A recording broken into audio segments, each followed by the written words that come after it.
టెండూల్కర్ తర్వాత 100 సెంచరీలు చేయగలిగిన ఏకైక మగాడిగా ఆదరిస్తున్న అభిమానులకు కింగ్ కోహ్లీ షాక్ ఇచ్చాడు.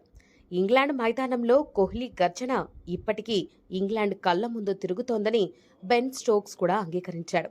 అలాంటి కోహ్లీ 100 సెంచరీలు కొట్టకుండా హఠాత్తుగా తీసుకున్న ఈ నిర్ణయం చాలా ప్రశ్నలకు దారితీస్తోంది.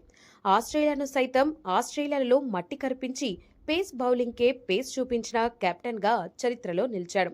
అలాంటి కోహ్లీ ఇప్పుడు టెస్ట్ క్రికెట్లో లేడు అనే వార్త ఇప్పుడు యావత్ క్రికెట్ అభిమానులకు మింగుడు పట్టం లేదు. ఒక పక్క రోహిత్, ఒక పక్క కోహ్లీ లేకుండా టీమిండియా క్రికెట్లో నిలవగలదా? అసలు కోహ్లీ, రోహిత్ లేని టెస్ట్ క్రికెట్ ఎవరైనా చూస్తారా అనే వార్తలు కూడా వినిపిస్తున్నాయి.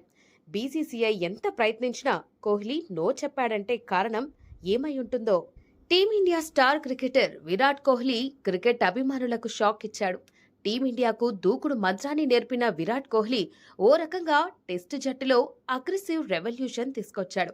అతడి సారథ్యంలో ఆస్ట్రేలియా సహా ఇతర దేశాల్లోనూ టీమిండియా గర్జించింది. స్పిన్ బౌలింగ్లోనే కాదు, పేస్లో కూడా టీమిండియా ఎక్కడా తగ్గదు అని నిరూపించాడు కోహ్లీ. కెప్టెన్సీ నుంచి తప్పుకున్నాక కూడా కోహ్లీ అదరగొట్టాడు. చివరగా ఈ ఏడాది జనవరిలో ఆస్ట్రేలియాతో టెస్ట్ ఆడాడు కోహ్లీ. ఆ బోర్డర్ గవాస్కర్ సిరీస్లో సెంచరీ కూడా చేశాడు. ఇన్స్టాగ్రామ్ ద్వారా తన రిటైర్మెంట్ను ప్రకటించి క్రికెట్లో ఇదొక బ్లాక్ డేగా మిగిలేలా చేశాడు.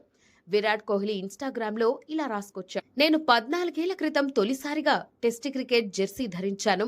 ఈ టెస్ట్ ఫార్మాట్ నన్ను ఇంత దూరం తీసుకెళ్తోందని అస్సలు ఊహించలేదు.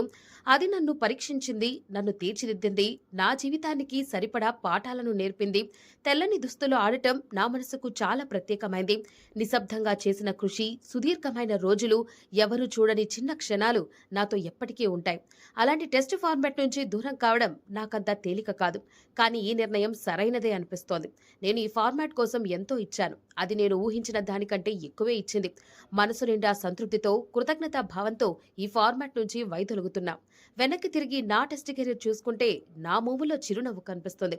ప్రేమతో సైనింగ్ ఆఫ్ అంటూ విరాట్ కోహ్లీ రాసుకొచ్చాడు. 2011 జూన్ 30వ తేదీన వెస్టిండీస్తో మ్యాచ్లో భారత్ తరపున టెస్టుల్లో అరంగేట్రం చేశాడు విరాట్ కోహ్లీ.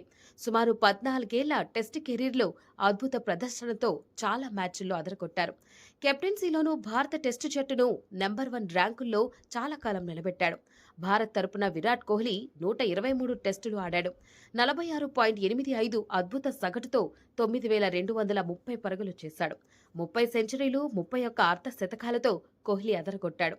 254 పరుగుల అత్యధిక స్కోర్ సాధించాడు. ఇలా చెప్పుకుంటూ పోతే రికార్డ్స్ మిగులుతాయి, కానీ కోహ్లీ తిరిగి రాడు. కోహ్లీ సడన్ రిటైర్మెంట్ కు కారణం ఏమై ఉంటుందో కామెంట్స్ రూపంలో తెలియజేయండి.